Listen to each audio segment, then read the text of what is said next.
Let's begin the story around the end of the Clone War. The inhibitor chip inside Clone Trooper Tup malfunctions and caused a preemptive activation of Order 66, forcing him to murder Jedi Master Tiplar in the midst of battle. A whole investigation is carried out around this event, and Clone Trooper 5s is sent to Camino alongside Tup for questioning. Lead Kaminoan scientist Nala Se suggests a virus might have caused this outburst in aggression, but 5s thinks otherwise and does his own investigation and finds the presence of inhibitor chips in all clones, and that Tup's chip malfunctioned, causing him to kill Jedi Master Tiplar. News of this reaches Dooku, and he orders Nala Se to get rid of 5s, who tells Dooku she will do this, but as she goes to, he's taken by Jedi Master Shaak Ti back to Coruscant to meet with the Chancellor. 5s explains everything he's learned to Palpatine, the inhibitor chips, and how they can make the clones kill the Jedi. But ultimately, there's a separatist plot being covered up by the Kaminoans. Everyone's looking at 5s like he's crazy, so Palpatine asks Shaak Ti and Nala Se to leave the room so he can discuss alone with 5s, where he tells him the truth. Without anyone in the room, Palpatine tells 5s he's right about everything, which causes him to attack the Chancellor.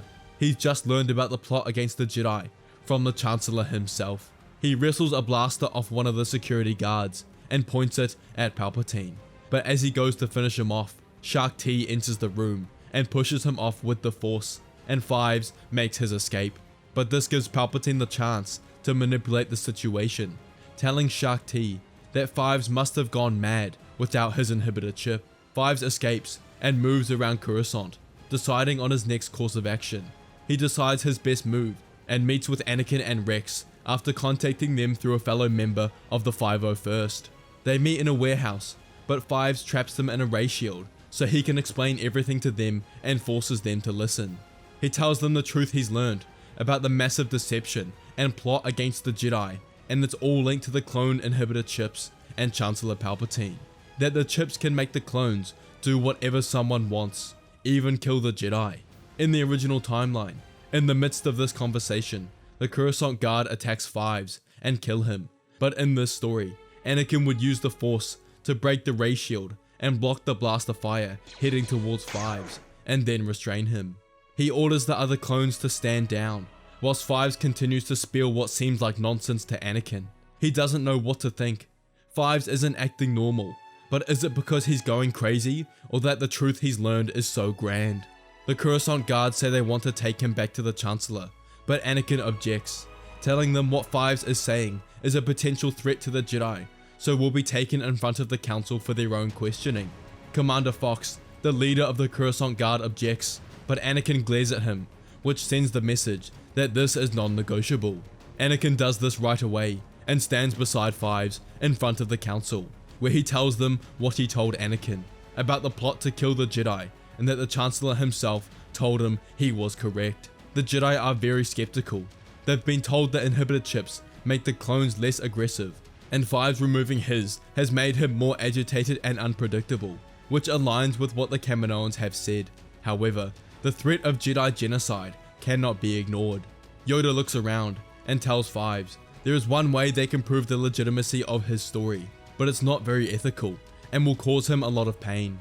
5s tells them he'll do whatever it takes, and Yoda suggests the Council gather together, use their collective power in the Force, and peer into 5s' mind, probe into the depths and seek out the truth. 5s agrees, and the Council gather around him and focus their Force energy into the minds of the clone. They search for the truth and navigate his memories to the events over the previous 24 hours. The Force only grants them snippets, but what stands out is Palpatine confirming to 5s that there is a plot against the Jedi and that he's involved. They release the connection to 5s' mind, and the Jedi look at each other stunned. They now know he was telling the truth, but what's still a mystery is the motivation behind Palpatine's actions. Why is he against the Jedi? Is he aligned with the Separatists? Too many questions and not enough answers.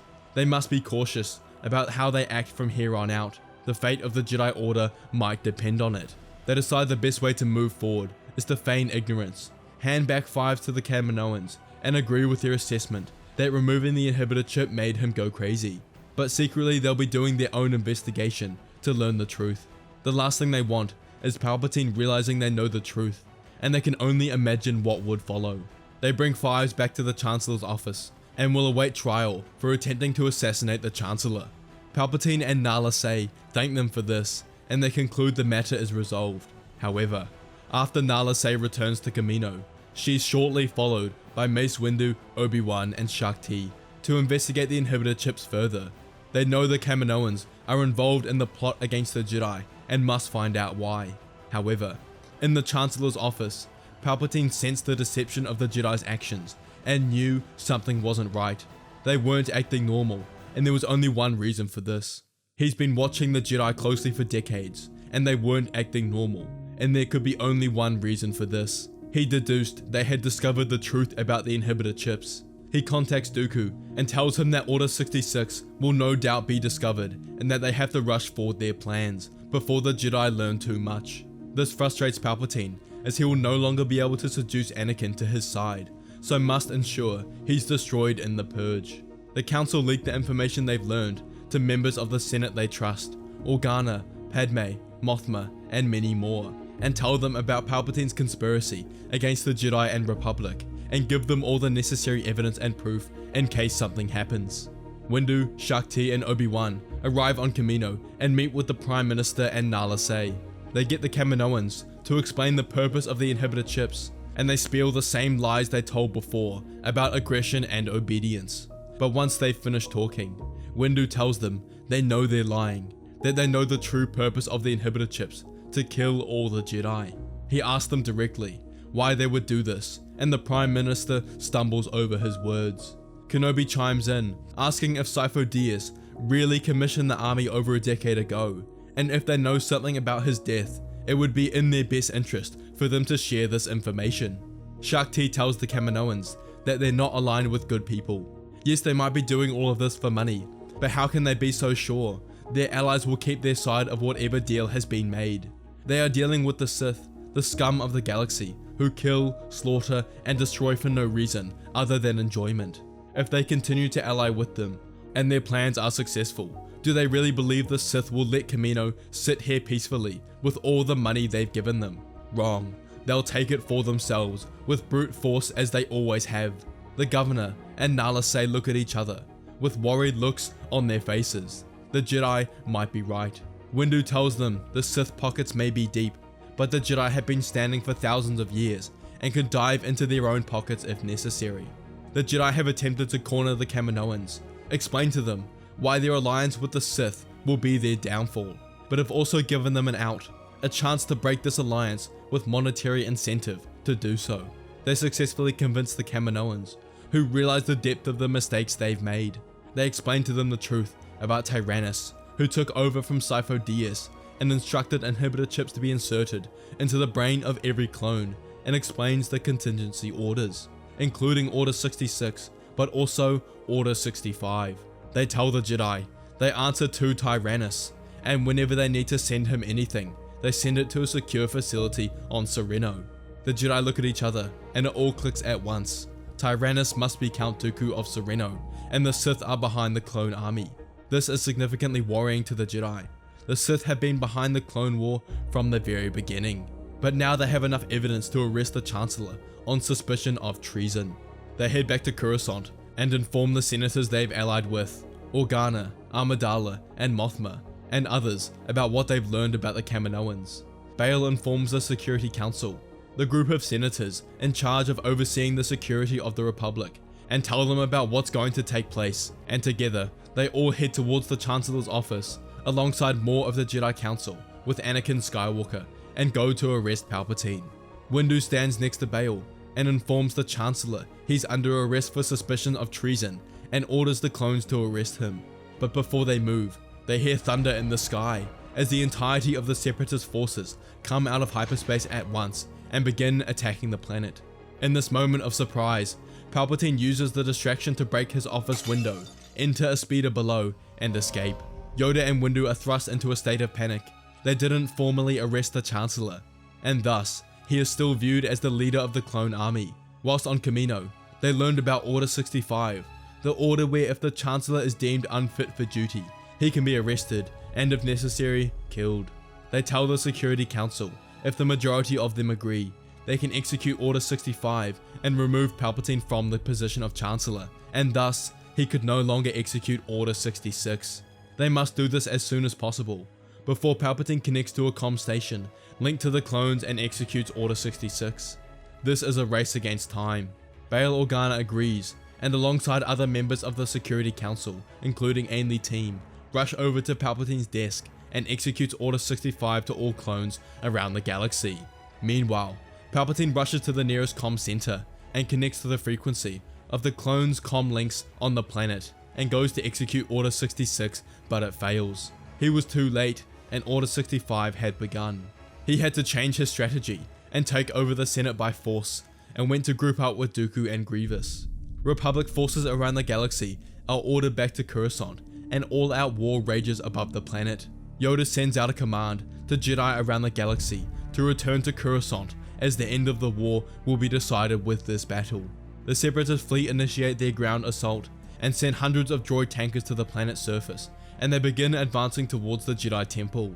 Whatever clones were on Coruscant were mobilized and led by Captain Rex, and met the droids in the face of battle. Palpatine wasn't going to win over Coruscant by defeating the Republic fleet in space, so decides he alongside Grievous and Dooku will head towards the planet's surface and join the droid forces to attack the Jedi Temple and Senate. Millions of droids have landed on the planet, whereas there are only tens of thousands of clones. The Jedi forces join the clones to bolster up their defenses, and the Council fights on the front lines. The battle is intense, and civilian casualties are high, but the Jedi are putting up a sound defense until they sense the dark presences approaching. Grievous, Dooku, and Palpatine join the assault and rush straight for the Council. They all know this fight will determine the fate of the galaxy, and none of them hold back. Dooku faces his old master, Palpatine takes on Windu, and Grievous multiple members at once. The dark side is on full display, and the tide is beginning to shift. However, the rest of the Jedi in battle can detect what's happening, and many of the other masters, Sindralig, Caloran Beck, and many knights, including Anakin Skywalker and Aayla Secura, join the fray and begin to overpower the Sith. The light side is fighting back in its entirety against the evil forces that have come for its home. Grievous falls first to Kenobi's blade, and Palpatine begins to panic. Dooku's old age catches up with him, and Yoda cuts him down, and Anakin Skywalker, the Chosen One, fulfills his duty and thrusts his blade through Palpatine, defeating the Sith Lord. With the Sith's death, the Jedi and clones focus their attention on the droids in front of them. A few Jedi, including Anakin, branch off and join the battle above, and successfully destroy the droid command ships, shutting down all droids and stopping the ground assault. Without Grievous, the droid army was in disarray and quickly overpowered by the Republic. The Battle of Coruscant was intense, and parts of the planet was destroyed, but victory was assured. A Senate meeting is held, where the Security Council, led by Bail Organa, details the recent events, and highlighting Palpatine's schemes against the Republic, his work with Count Dooku and the clone army. They briefly take over the Senate until a new Chancellor can be elected. With Grievous and Dooku's death, the Separatists are on the brink of defeat, and sign surrender treaties with the Republic, and the Clone War comes to an end. Victory was the Republic's, and celebrations are held across the galaxy. Award ceremonies are held, and Fives receives the Medal of Valor and Bravery for single-handedly exposing Palpatine's corruption and saving the Republic and Jedi Order. Captain Rex is also appointed the Medal of Valor and promoted to Commander after his successful defense of Coruscant following the droid invasion. The Council meet in session, and the Jedi finally have what they've wanted, the death of the Sith, and now the light side of the Force can flourish.